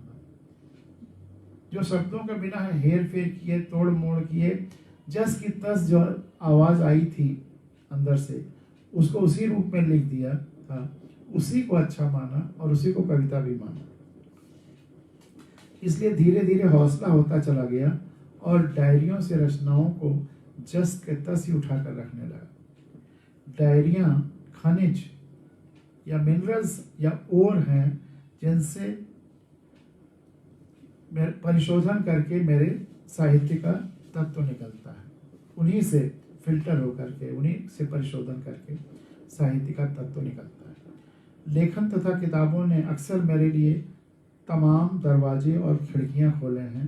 किताबों की वजह से लोग मिले हैं और लोगों की वजह से किताबें मिली हैं। तो साहित्य और कर्म का मेरे जीवन में जो संबंध रहा है कि लेखन तथा किताबों ने अक्सर मेरे लिए तमाम दरवाजे और खिड़कियां खोले हैं। किताबों की वजह से लोग मिले हैं और लोगों की वजह से किताबें मिली हैं।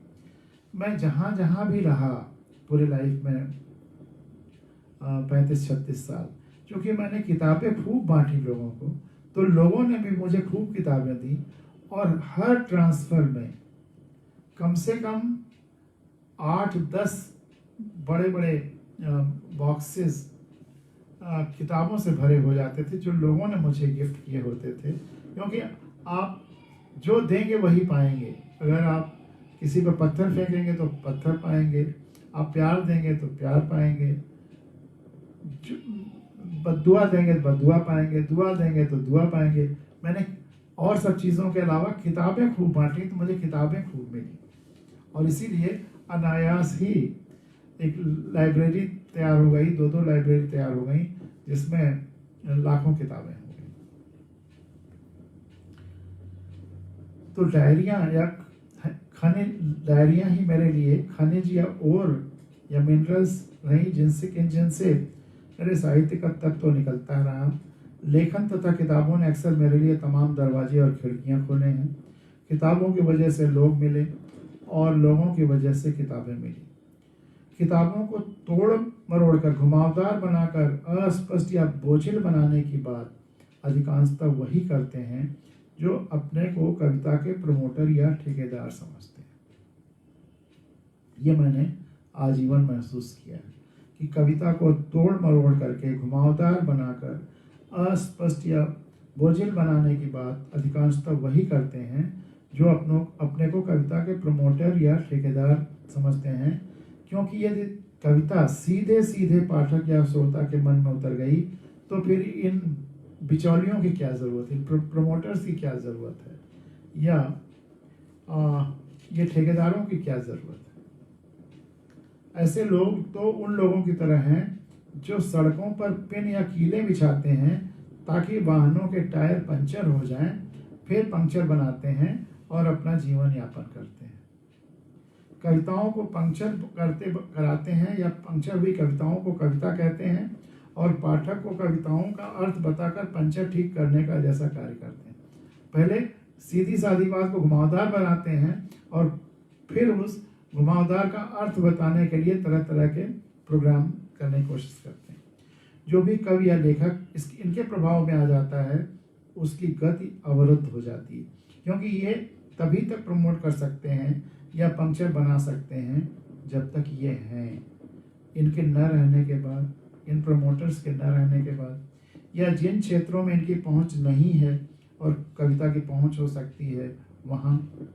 भौतिक शास्त्र में एक प्रक्रिया है मॉड्यूलेशन, जिसके अंतर्गत ऐसे सिग्नल या तरंग जो स्वयं कम दूरी तक ही जा सकते हैं, वह ऐसी तरंगें या सिग्नल्स को बैठाते हुए हैं या मॉड्यूलेट करती हैं जो बहुत दूर तक जा सकती हैं। ये हम लोग जो सुन रहे हैं ये भी मॉड्यूलेशन की प्रक्रिया से ही होता है। जो हम बोलते हैं वो ध्वनि की तरंगें हैं जिनकी वेवलेंथ बहुत लंबी होती है, फ्रीक्वेंसी जिसकी फ्रीक्वेंसी बहुत कम होती है और वेवलेंथ ज़्यादा होती है। और जो लाइट रेज हैं या और तरह तरह की तरंगे हैं, वेव्स हैं, माइक्रोवेव्स हैं, इनमें फ्रीक्वेंसी बहुत ज़्यादा होती है।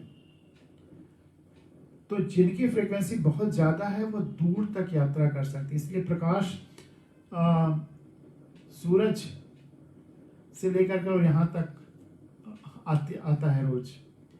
और ध्वनि बहुत धीरे चलती है क्योंकि उसकी फ्रीक्वेंसी बहुत कम होती है। तो इसीलिए अगर बादल गरजता है तो रोशनी पहले आ जाती, चमक पहले आ जाती है और उसकी ध्वनि बाद में आती है क्योंकि वो धीरे धीरे चलती है। तो इसीलिए ये कम फ्रीक्वेंसी वाले ये साउंड वेव को बहुत हाई फ्रीक्वेंसी वाले वेव्स में, माइक्रोवेव्स पे या ये जो दूर वाली तरंगे हैं इन पर एक तरह से सुपर इम्पोज करते हैं, जिसको मॉड्यूलेशन करते हैं। तो हमारी आवाज़ उन वेव्स पे सुपर इम्पोज करके और इसे सैटेलाइट तक भेज देते हैं और सैटेलाइट से फिर इसीलिए सैटेलाइट के चैनल्स कम्युनिकेशन के लिए लगाए गए हैं पूरी दुनिया में। ये तरंगें यहाँ से अगर अमेरिका में जानी है तो सीधे नहीं जा रही हैं, ये पहले सैटेलाइट पे जा रही हैं और वहाँ से रिफ्लेक्ट करके वो तरंगें अमेरिका में या दूसरे देश में या सुदूर जगह पहुँच गई। वहाँ से फिर इसमें डीमॉड्यूलेट करते हैं, उल्टा प्रोसेस करते हैं। वो जो हाई फ्रिक्वेंसी वाली वेव्स वहाँ पहुँची हैं उसमें से साउंड वेव निकाल लेते हैं। तो इस तरह से वो वैसी की वैसी वहाँ मिल जाती हैं।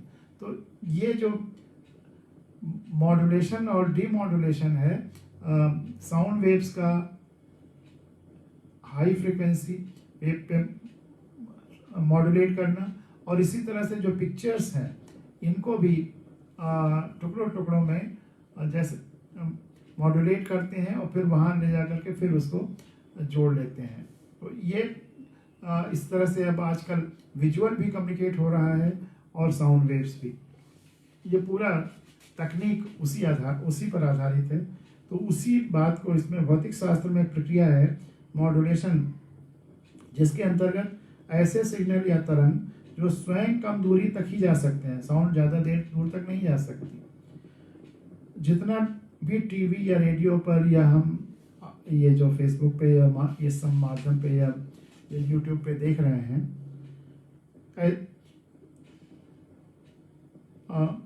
पर हम ध्वनि या चित्र देखते हैं, सभी मॉड्यूलेशन के ही परिणाम हैं। गीत, संगीत या चित्रों को इलेक्ट्रोमैग्नेटिक तरंगों पर मॉड्यूलेट किया जाता है। इलेक्ट्रोमैग्नेटिक तरंगों पर इनको मॉड्यूलेट कर सकते हैं। ये जो लाइट वेव्स हैं ये भी इलेक्ट्रोमैग्नेटिक वेव्स हैं, इन पर मॉड्यूलेट किया जाता है। लेकिन यहाँ तो मामला उल्टा है। तमाम सारे आज के कवि लेखक तो जो अधिक दूरी तक जा सकने वाली अपनी रचनाओं को, अधिक दूरी तक टाइम और स्पेस में जा सकने वाली अपनी रचनाओं को ऐसे ऐसे प्रमोटर्स या ठेकेदारों पर आरोपित या मॉड्यूलेट कर दे रहे हैं जो स्वयं बहुत कम दूरी तक जा सकते हैं।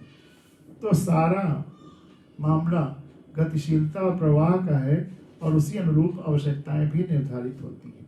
तो सारा मामला गतिशीलता और प्रवाह का है और उसी अनुरूप आवश्यकताएं भी निर्धारित करती हैं। अगर हमारा यह इच्छा है कि चीज़ें जस की तस दूर तक जाएं, तो हमें समय पर मॉड्यूलेट करना है, अपने पाठकों पर विश्वास करके, श्रोताओं पर विश्वास करके मॉड्यूलेट करना है। कबीर ने जस का तस जो मन में आया लिखा, किसी बिचौलिए की तलाश नहीं की। और उस बिचौलियों की तलाश में लोग कहाँ कहाँ तक होता है, किताब का विमोचन कराते हैं, फीता कटवाते हैं, लाइब्रेरी में सेल की व्यवस्था कराते हैं, क्या क्या नहीं करते। और पुरस्कार पाने, फिर उसके बाद पुरस्कार पाने के चक्कर में लगते हैं।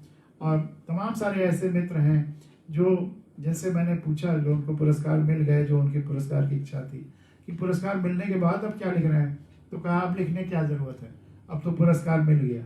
मतलब पुरस्कार उद्देश्य था। ऐसे ऐसे अनुभव हुए हैं शब्द और कर्म के संदर्भ में कि ये तो मतलब हरि अनंत, हरि कथा अनंत।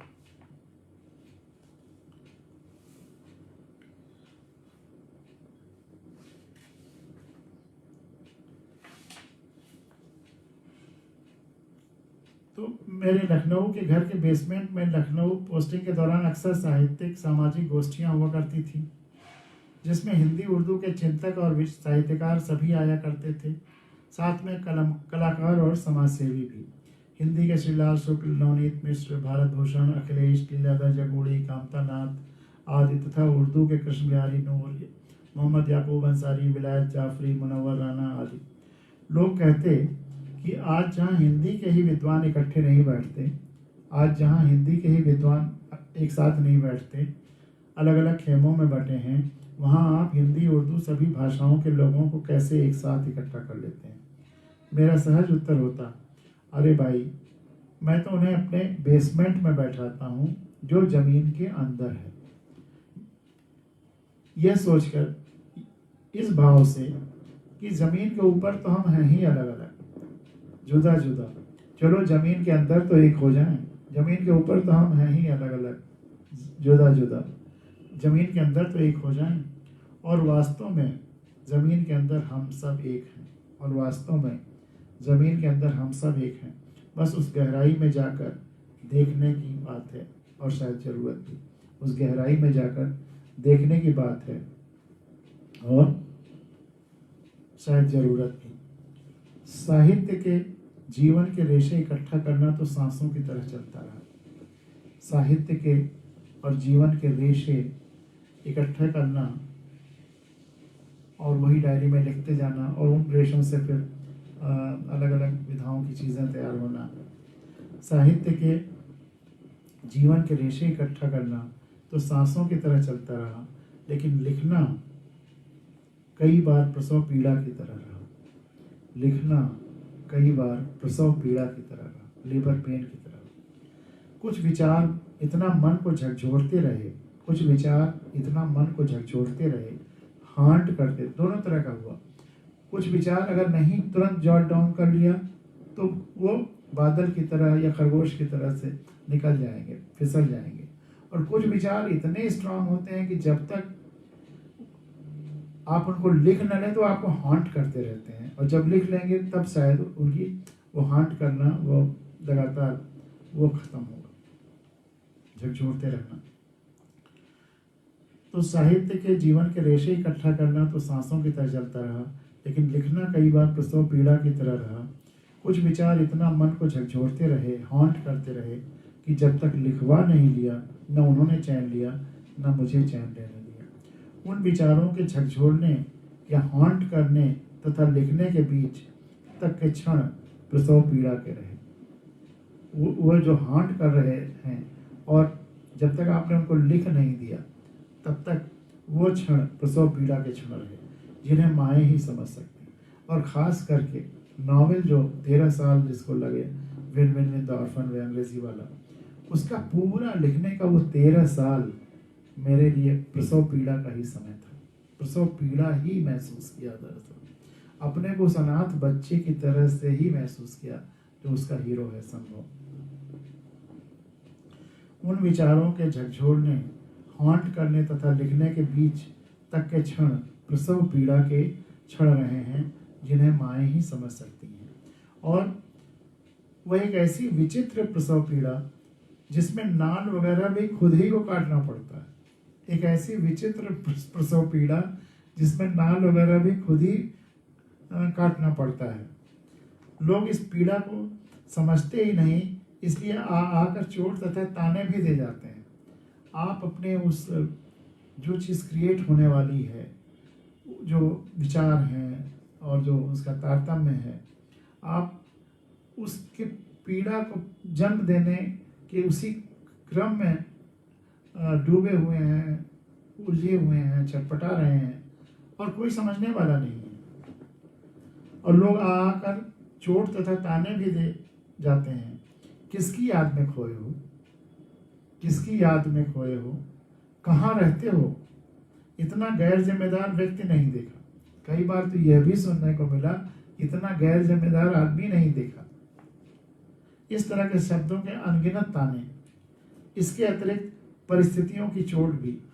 कई बार तो गर्भपात होने तक की नौबत आ जाती है, कई बार तो गर्भपात होने तक की नौबत आ जाती है।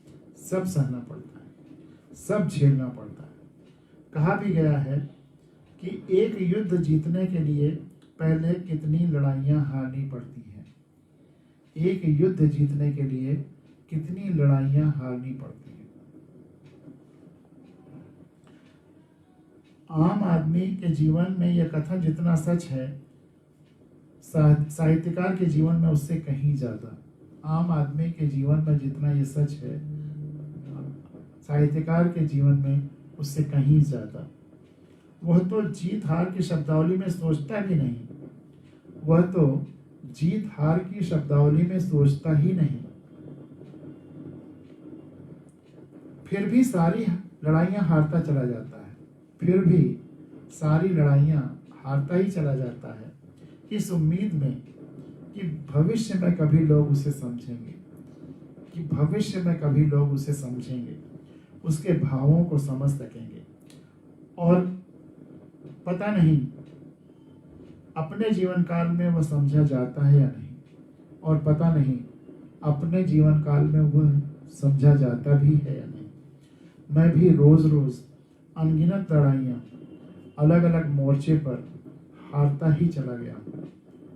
मैं भी रोज रोज अनगिनत लड़ाइयाँ अलग अलग मोर्चों पर लगातार हारता ही चला गया हूँ। कितनी बार हंसा भी हूँ, लेकिन हर बार रोने का भी जी चाहा है। कितनी बार हंसा भी हूँ, लेकिन हर बार रोने का भी जी चाहा है। लोगों को सहज विश्वास ही नहीं होता, लोगों को सहज विश्वास ही नहीं होता कि कोई व्यक्ति सारे जग से जुड़ा महसूस कर सकता है। लोगों को सहज विश्वास ही नहीं होता कि कोई व्यक्ति सारे जग से सहज जुड़ाव महसूस कर सकता है, सार्वभौमिक सोच सकता है, सार्वभौमिक सोच सकता है। यदि कोई आके खाने या खांचे में नहीं है, तो तुरंत लोग मान लेंगे कि वह बा के खाने में है या खांचे में है, या सा के खांचे में है। यह साहित्य के क्षेत्र में, जीवन के क्षेत्र में, व्यवस्था में हर जगह उतना ही सच है। कोई आदमी सबसे, हम भारत के लोग से जुड़ करके प्रोग्राम कर सकता है, यह किसी को विश्वास ही नहीं हो सकता। कोई सोचेंगे या तो ये एक्स पार्टी का है, और अगर लगा उन्हें कि एक्स पार्टी का नहीं है तो फिर वाई का है, या तो भाजपा का होगा, भाजपा का नहीं है तो कांग्रेस का होगा, कांग्रेस का दोनों का नहीं है तो वामपंथी होगा, या दक्षिणपंथी होगा, या समाजवादी होगा, या बसपा का होगा, या तृणमूल का होगा। कोई ये मान ही नहीं सकता कि यह हम भारत के लोगों से जुड़ा हुआ हो सकता है। जब इलेक्शन कमीशन में हम लोगों ने भारतीय संविधान दल के मेंबरशिप के बारे में ये लिखा कि इस देश के सारे लोग हमारे इस अभियान के और इस दूसरी आज़ादी के आंदोलन के संविधान को जन जन तक पहुंचाने के मेंबर हैं। हम कोई वर्गीकरण नहीं करना चाहते कि ये मेंबर हैं, ये मेंबर नहीं है। हमारे पूरे देश के सारे लोग हमसे जुड़े हुए हैं, सब मेंबर हैं। तो इलेक्शन कमीशन के लोगों को विश्वास ही नहीं हुआ कि ऐसा तो आज तक कभी हुआ ही नहीं।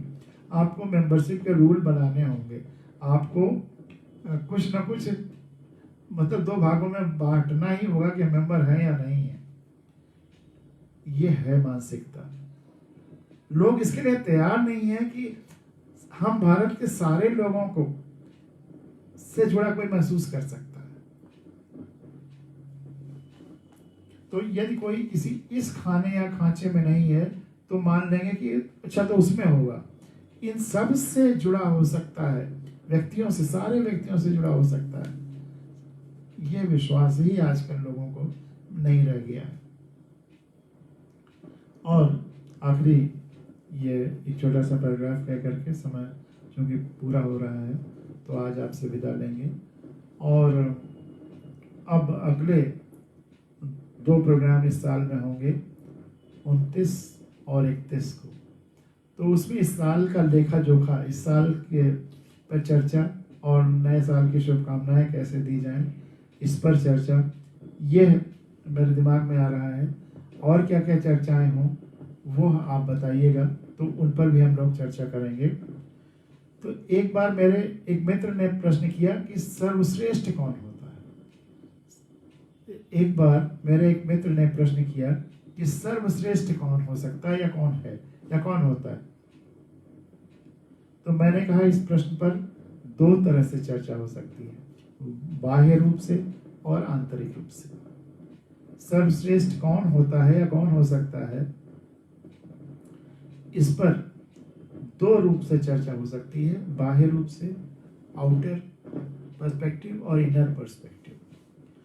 तो बाह्य रूप से सर्वश्रेष्ठ वह है जिसको सभी या अधिकांश लोग श्रेष्ठ माने। सर्व जिसे श्रेष्ठ माने वही सर्वश्रेष्ठ है। जो सर्व ज्यादा अधिकांश लोग जिसको श्रेष्ठ माने वह सर्वश्रेष्ठ है बाह्य रूप से। और आंतरिक तौर पर सर्वश्रेष्ठ वह है, और जो शायद ज्यादा शुद्ध परिभाषा है, आंतरिक रूप पर सर्वश्रेष्ठ वह है जिसके अंदर सर्व से जुड़ाव की, समग्रता से जुड़ाव की भावना हो, जिसका संवेदनात्मक जुड़ाव सबसे हो, वह सर्वश्रेष्ठ है।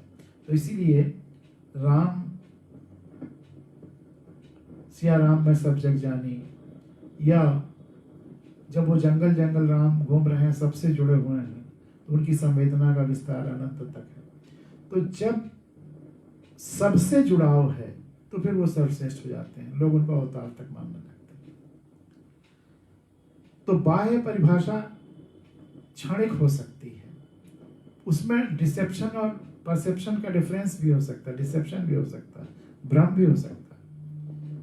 पूरे फैक्ट्स न पता होने पर भी लोग सर्वश्रेष्ठ मान सकते हैं, लेकिन जो आंतरिक परिभाषा है वो ज्यादा सत्य के करीब है। तो बाह्य तौर पर तो सर्वश्रेष्ठ वह है जिसको सभी या अधिकांश लोग श्रेष्ठ माने, अथवा सर्व जिसे श्रेष्ठ माने वही सर्वश्रेष्ठ है। अब इसमें भी प्रश्न उठता है कि आज या आज से 100 साल बाद सब लोग सर्वश्रेष्ठ माने, तो उसमें परिवर्तन आता है। जैसे हिटलर है, हिटलर को उसके समय जर्मनी के लोगों ने श्रेष्ठ माना, लेकिन आज जर्मनी के लोग उसे श्रेष्ठ नहीं मानते। तो सर्व जिसको श्रेष्ठ माने, उसमें अगर आप समय के साथ उसको देखेंगे तो कोई कभी श्रेष्ठ रहेगा, कोई नहीं रहेगा। लेकिन जो इनर है, जो अपने अंदर से सबसे संपूर्णता से जुड़ाव महसूस करता है, सर्व से जो जुड़ाव महसूस करता है, संवेदना जिसके बहती है सबके लिए सच्चे रूप में, वह सर्वश्रेष्ठ है आंतरिक रूप से। तो इसी के साथ आज की ये चर्चा यहीं पर विराम लेती है। आप सबको बहुत बहुत नमन, बहुत बहुत प्रणाम और बहुत बहुत नमस्कार, और नए साल की शुभकामनाओं की शुरुआत आज से ही। लेकिन आप बताइए कि किन शब्दों में आपको ऐसी शुभकामनाएं दी जाएं कि जो सर्वग्राह्य हो। सर्वश्रेष्ठ शुभकामना कौन सी दी जाए? दीप्ति कौशिक जी, विनोद गुप्ता जी, प्रमोद सेलके जी, रामाश्रय प्रसाद जी, सुनील कुमार जी, रवि रॉय जी, बापू गांधी जी, संजीव चक्रवर्ती जी। रवि रॉय जी के बारे में मैंने बताया ही था कि हम लोग बॉम्बे में जब मैं गया तो हम दोनों एक साथ एक ही कमरे में उस समय बैठते थे, दोनों वहाँ पे असिस्टेंट कमिश्नर थे और आजकल बम्बई में ही रह रहे हैं। वहाँ से रवि जी इस प्रोग्राम को देखते हैं, मुझे बहुत खुशी लगता है और वो दिन बम्बई के याद आ जाते हैं। सैनी किशन जी, अष्टभुजा शंकर पांडे जी, अष्टभुजा शंकर पांडे जी सब प्रणाम भी कह रहे हैं। रमन भाई नमस्ते अंकल, सब लोगों को भी नमस्ते कह रहे हैं और हमको भी नमस्ते कह रहे हैं। धुरेंद्र नाथ त्रिपाठी जी, श्री प्रकाश सिंह जी और रमन भाई, सब लोगों को नमस्कार, सबका स्वागत और साथ में विदा भी। और यूट्यूब पे आलोक सिंह जी ने कहा है सत्य है, आज की परिचर्चा पर उन्होंने बहुत संक्षेप और क्रिस्प अपने प्रतिक्रिया दी कि सत्य है। अरुण चौबे जी लिख रहे हैं थैंक्स, नाइस। रामाश्रय प्रसाद जी लिख रहे हैं impartial and absolute truth sir. तो बड़ी सकारात्मक आप लोगों की प्रतिक्रियाएं मिलती रहती हैं, जिससे ये हौसला रहता है और ये कारवां चलता रहता है। लेकिन ये कारवां हम लोगों का गुबार देखने के लिए नहीं है कि कारवां गुजर गया, गुबार देखते रहे। सकारात्मक परिवर्तन लाने के लिए भगीरथ की तरह से है ये कारवां, भगीरथों का कारवां है जो पूरे देश और पूरे विश्व में जन जागरण का, लोकतंत्र के, प्राकृतिक शक्तियों के और ग्रीड आधारित नहीं, नीड आधारित व्यवस्था स्थापित करने के लिए, ताकि हम ऐसी जीवन पद्धति जो भावी पीढ़ियों के लिए भी ज़रूरी हो, उनको बेहतर धरती दें। जो हमारे पुराने, जिसको हम बात करते हैं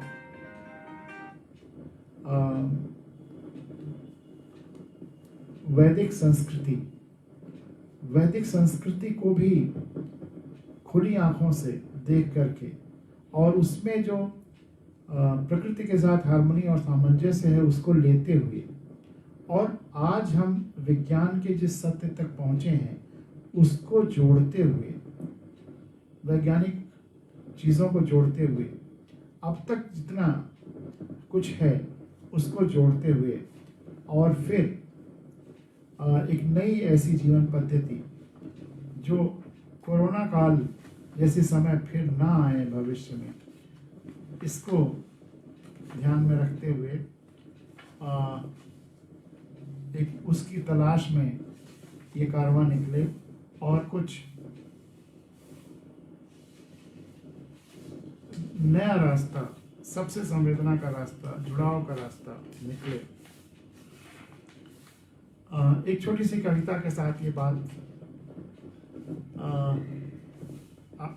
समाप्त करता हूँ, क्योंकि अक्सर लोग कहते हैं कि वेद ही अंतिम सत्य है। मैंने वेद पूरा पढ़ा इलाहाबाद जब मैं था 90-91-92 के आसपास, और उसके बाद ये कविता फूटी मेरे अंदर से, क्योंकि अगर आप वेद पूरा पढ़ें तो धरती उनके अपने सीमित क्षेत्र ज्ञान के अनुसार ही उसमें सब कुछ है। भारत भूभाग के ही नदियों, वनस्पतियों, पहाड़ों का उसमें जिक्र है। दुनिया के, अफ्रीका के, अमेरिका के और उन वनस्पतियों, पहाड़ों का जिक्र नहीं है। तो वेद, अगर हम पूरी दुनिया को कहें कि वो अपना भूगोल उसमें ना पाएं और फिर भी कहें कि ये संपूर्ण है, नहीं, कहीं ना कहीं उसमें अधूरापन है। वो नॉलेज एक बहती हुई गंगा है, वो वो कभी कंप्लीट नहीं होती, वह तमाम सारी चीज़ों को एसिमुलेट करती चलती है, अपने समय के सत्य को जोड़ती चलती है। उसको ध्यान में रख करके इस कविता का आनंद दीजिए। और छोटी सी कविता है, वेद हो रहा है, और उसी के साथ आज की ये चर्चा समाप्त करूंगा। कुछ लोगों ने कहा वेद अंतिम सत्य है, कुछ लोगों ने कहा वेद अंतिम सत्य है, और वहीं पर वेदों को नष्ट कर दिया। वेद का सबसे बड़ा किसी ने अगर नुकसान पहुंचाया है तो ये कहने वालों ने कि वेद अंतिम सत्य है। अंतिम सत्य, अब पूरी कविता देखिए। कुछ लोगों ने कहा वेद अंतिम सत्य है, उसमें जो लिख दिया गया आज और क्या लिखने की आवश्यकता रह जाती है। कुछ लोगों ने कहा वेद अंतिम सत्य है, उसमें जो लिख दिया गया आज अब और क्या लिखने की आवश्यकता रह जाती है। उन्हें नहीं पता कि अंतिम सत्य ईश्वर है या संपूर्णता है। उन्हें नहीं पता कि अंतिम सत्य ईश्वर है या संपूर्णता है। देश काल और परिस्थितियां नित्य परिवर्तनशील हैं। देश काल और परिस्थितियां नित्य परिवर्तनशील हैं। वे ईश्वर से ही और ईश्वर में ही प्रवाहित हैं। देश काल और परिस्थितियां नित्य लगातार परिवर्तनशील हैं। वे ईश्वर से ही और ईश्वर में ही प्रवाहित हैं, बह रही हैं। इसीलिए देश काल के अनुरूप जो भी लिखा जाएगा, इसीलिए देश काल के अनुरूप जो भी लिखा जाएगा उसकी आवश्यकता रहेगी। इसीलिए देश काल के अनुरूप जो भी लिखा जाएगा उसकी आवश्यकता रहेगी। यदि वेद को अंतिम सत्य मानना है, यदि वेद को अंतिम सत्य मानना है तो वेद की परिभाषा भी, यदि वेद को अंतिम सत्य मानना है तो वेद की परिभाषा भी उतनी ही विराट माननी होगी जितना ईश्वर की, क्योंकि अंतिम सत्य ईश्वर है। तो अगर वेद को अंतिम सत्य मानना है तो वेद की परिभाषा भी उतनी ही विराट माननी होगी जितनी ईश्वर की। और हमें एहसास करना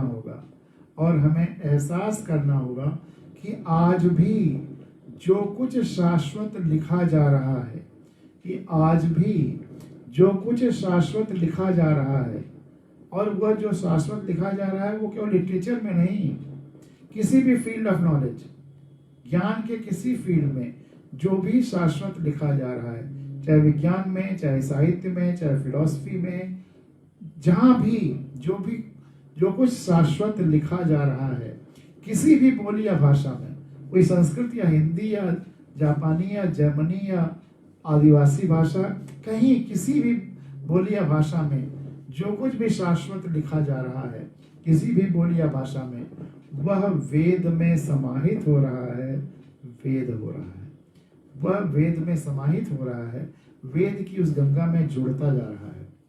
तो यदि वेद को अंतिम सत्य मानना है तो वेद की परिभाषा भी उतनी ही विराट माननी होगी जितनी ईश्वर की।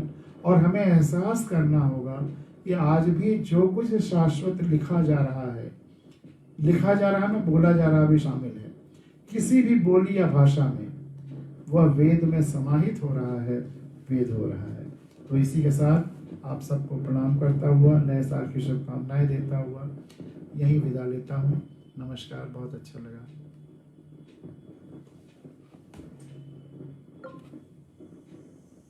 स्वागत है, पंकज कुमार चौबे जी सबको नमस्कार कर रहे हैं। तो